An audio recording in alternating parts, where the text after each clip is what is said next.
আজকে বানাবো ছোট ছোট মোগলাই। সবাই তো বড় বড় মোগলাই পরোটা খান, আজকে বানাবো একদমই ছোট ছোট মোগলাই। দেখতে ছোট হলে কি হবে, খেতে কিন্তু দারুণ মজা। দেখছেন, দেখতেও সুন্দর, খেতেও দারুণ মজা হয়েছে। আসসালামু আলাইকুম, সবাই কেমন আছেন? আশা করি নিশ্চয়ই ভালো আছেন। আমিও আলহামদুলিল্লাহ ভালো আছি। আজকে বানাবো বিকেলের জন্য মজাদার নাস্তা মোগলাই। ছোট্ট প্রথমে নিয়ে নিলাম 2 কাপের মতন আটা, স্বাদ মতন লবণ। তারপর ঠান্ডা পানি দিয়েই আমি খামিটা করে নেব। 1 চামচের মতন চিনি, সামান্য পরিমাণের লবণ দিয়ে ভালো করে একটা ডো বানিয়ে নেব। এখানে কিন্তু গরম পানি দেওয়া লাগবে না, এখানে নর্মাল যে ঠান্ডা পানিটা সেই পানি দিয়েই সুন্দর একটা ডো বানিয়ে নিয়েছি। ডোটা 10 মিনিটের জন্য আমি একটু রেস্টে রাখবো। একটু উপর দিয়ে তেল দিয়ে ঢাকনাটা ঢেকে রেখে দিলাম। এদিকে নিয়ে নিয়েছি পেঁয়াজ কুচি, কাঁচামরিচ কুচি, তারপর একটা ডিম দেব। আর মোগলাইতে কিন্তু পেঁয়াজ কুচিটা একটু বেশি হলে খেতে কিন্তু খুব ভালো লাগে। দিয়ে দিলাম সামান্য পরিমাণ লবণ আর একটা ডিম। তো এখানে আমি একটা ডিম দিয়ে বানাবো, যেহেতু অল্প। আর বেশি ডিম দিলে দেখা গেছে ছোট ছোট মোগলাই তো দেখা গেছে বের হয়ে যাবে, পড়ে যাবে। তো ছোট ছোট একটাই ডিমই দিলাম, যেন সাইড দিয়ে পড়ে না যায়।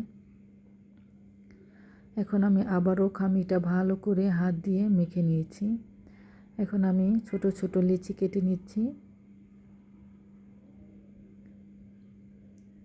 ছোট ছোট বানাবো, এর জন্য ছোট ছোট লিচি কেটে একটা একটা করে এখন বানাবো। একটা রুটি বানিয়ে নেব পাতলা করে, তারপর একটু তেল,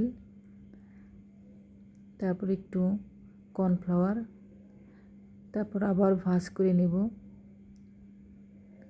আবারও আমি পাতলা করে রুটি বেলে নিয়েছি। এখন আমি ডিমের মিশ্রণটা দিয়ে দেব। অল্প করেই দিব, বেশি দিব না, তাহলে ভাঁজ করতে যেয়ে দেখা গেছে এই দিক দিয়ে ওই দিক দিয়ে পড়ে যাবে ডিমটা। এখন আমি ভাঁজ করে নেব। পরোটা যেভাবে ভাঁজ করে ওইভাবেই ভাঁজ করব।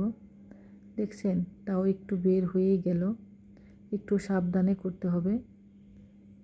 আমি রেখে দিলাম, একসাথে সবগুলো ভাজবো তো। আবারও আমি একটা পাতলা করে রুটি বানিয়ে নেব। প্রথমে তেল, একটু কর্নফ্লাওয়ার দিয়ে মেখে ভাঁজ করে আবারও রুটি বেলে তারপর এখন আমি ডিমের মিশ্রণটা দিয়ে দেব। খুবই সহজ মিনি মোগলাই পরোটা। মাঝখানে ডিমের মিশ্রণটা দিয়ে তারপর ভাঁজ করতে হবে।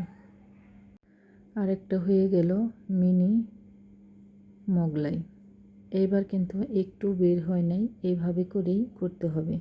সবগুলো মিনি মোগলাই আমার বানানো হয়ে গেছে, এখন আমি ভাজতে দেব। তেল কিন্তু খুব গরম অবস্থায় দেওয়া যাবে না। মোগলাইগুলো বেশি গরম হলে দেখা গেছে উপর দিয়ে ফুসফুসের মতন হয়ে যাবে। হালকা গরম অবস্থায় মোগলাইগুলো দিতে হবে, আর চুলার আঁচটা লোতে রেখে ভাজতে হবে। আস্তে আস্তে ভাজলে ভিতর পর্যন্ত ভাজা হয়ে যাবে। চুলার আঁচটা লোতে রেখে সুন্দর করে ভেজে নিতে হবে। আর তেল কিন্তু বেশি দিই নেই, অল্প পরিমাণে তেল দিয়েই ভেজে নিয়েছি। মাশাআল্লাহ, খুব সুন্দর ভাজা হয়েছে। দেখতে যা হয়েছে, খেতেও মাশাআল্লাহ মাশাআল্লাহ অনেক মজা হয়েছে।